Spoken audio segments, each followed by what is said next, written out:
ਲੋ ਬਈ ਸਾਰੇ ਵੀਰ ਭਰਾ ਤੁਹਾਡੇ ਨੇੜੇ ਨੇੜੇ ਆ ਜਾਓ ਤੇ ਗੱਲ ਜ਼ਰਾ ਧਿਆन ਨਾਲ सुननी है।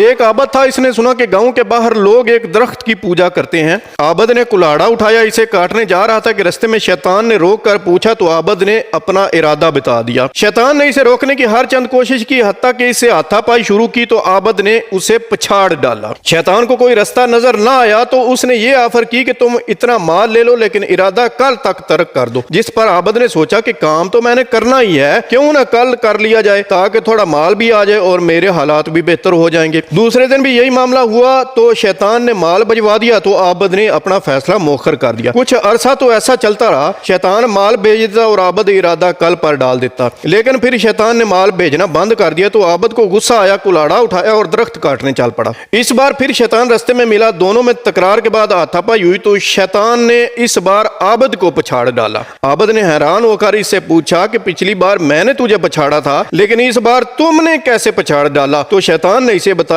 कि उस वक्त तुम्हारा इरादा फकत रज़ाए इलाही था मगर इस बार तुम्हारा इरादा माल है। आजकल के चाबी वाले आशिकों से भी यही कहना चाहता हूँ कि जब तुम खालिस्तन इस्लाम की सरबुलंदी के लिए निकले थे तो बच्चा बच्चा आपकी एक पुकार पर लब्बैक कहते हुए मैदान अमल में निकल पड़ा था, लेकिन जब तुम्हारे इरादों और नीयतों में फर्क आ गया तो फिर और तुमसे तुम्हारे अपने तक जुदा हो गए।